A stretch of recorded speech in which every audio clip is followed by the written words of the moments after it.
Is the new sniper rifle Mantis truly an insane new sniper rifle?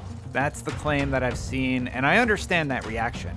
The weapon feels awesome to fire, and the gigantic targets on top of people's heads make it easier than ever to land headshots, unless you're me and terrible at sniping.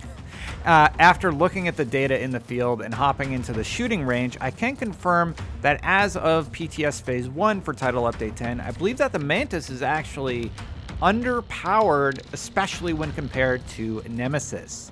There are a few reasons for this that I'll get into in just a moment. First, if you're curious about the new exotic Mantis, it's a really fun to use sniper that gives you bonus damage if you're not being targeted. It should be available on the Season 2 Season Pass as a reward for leveling.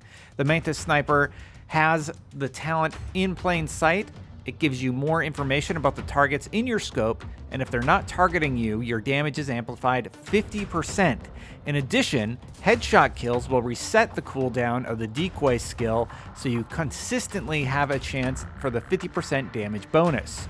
Orange circles mean you're being targeted by someone and lose your buff. Red circles mean you can get the full buff and get that big damage boost. Again, it feels great in combat, but the more I looked at the actual numbers, the more I realized that this needs to be bumped up a tad. In the field, my stats were all over the place with both Nemesis and Mantis. It seemed like Nemesis was outperforming Mantis, but Mantis definitely felt better to use for sure. So I took it into the shooting range to get some clearer data, and it confirmed what I suspected. Massive seems to have matched the DPS for Mantis and Nemesis, as Nemesis has a longer charge time, meaning you get fewer hits with the weapon. However, I think they forgot to account for the fact that Nemesis is consistent. Mantis has a prerequisite to get that damage boost. Even then, it falls short in comparison. But what about the numbers, Destin? Well, I've got them for you right here, and as a note, I'm wearing the same set for both tests and only swapping out the sniper. That does include the new gear set, Walker, Harris, and company, giving me 5% weapon damage and perfect headhunter that gives me an additional 150% of a killing blows damage, capped at 1,500%. Mantis's most consistent damage output against red bars is 15,449,118. That is a consistent damage output with Mantis. Nemesis's most consistent damage output against red bars is 34,769,600. And in the shooting range, the same numbers apply to veteran purple targets and elite yellow targets. Sure, you can get 2 shots off to match the damage of Nemesis, but that requires not losing the buff of the weapon. You get spotted, your DPS goes down. Buff cools down, you lose the buff. With no buff, the most consistent damage for Mantis was an incredibly low average of about 4.5 million compared to Nemesis's 18.2 million. Where Mantis shows a weakness is against a named target. You only achieve around 4.5 million to 4.8 million damage with your first shot, and with a kill, that gets bumped up to 15.4 million at the top. But in reality, it's more consistently around the 11.5 million damage for the Mantis Sniper. Now, Nemesis is consistently hitting for 17.9 million damage, and on the lower end, consistently hitting for 7.1 million damage. That's almost double the standard damage and 2 million higher than Mantis at its peak output. So all that said, how does Massive fix it?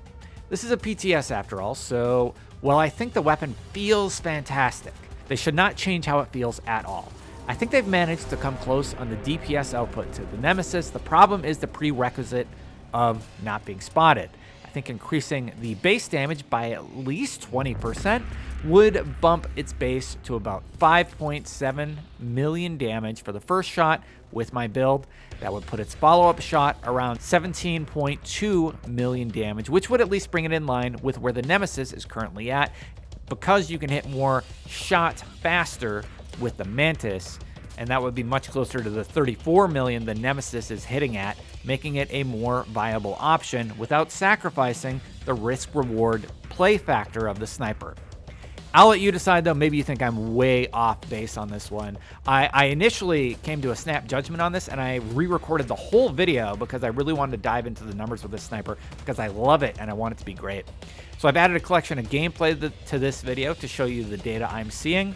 In my opinion, it's powerful for sure, but do you think it should be powered up, or am I missing something in my build strategy that really makes it shine? Let me know in the comments below. Enjoy the rest of the gameplay I captured, and until next time, this is Destin, signing off.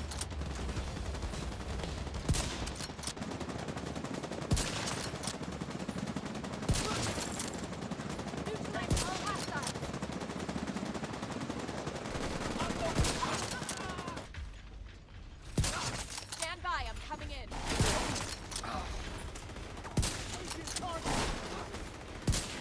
Shut up and take it.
Serious trauma detected.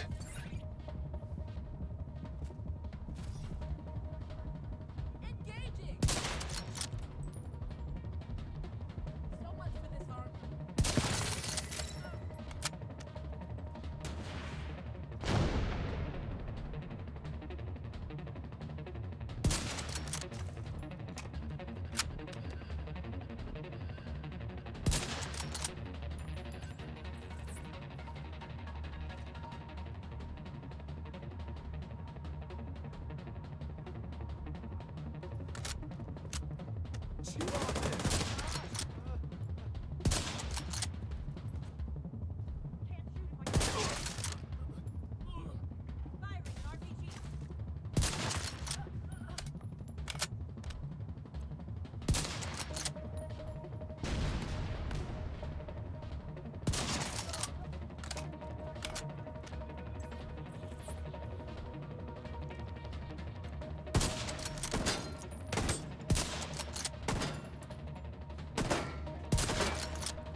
All clear. I repeat, the compound is all clear. Good target.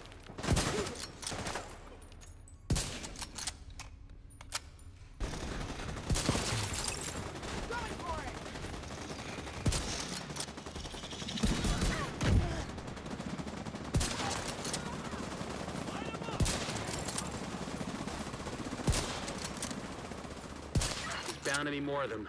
Circle around to the flank.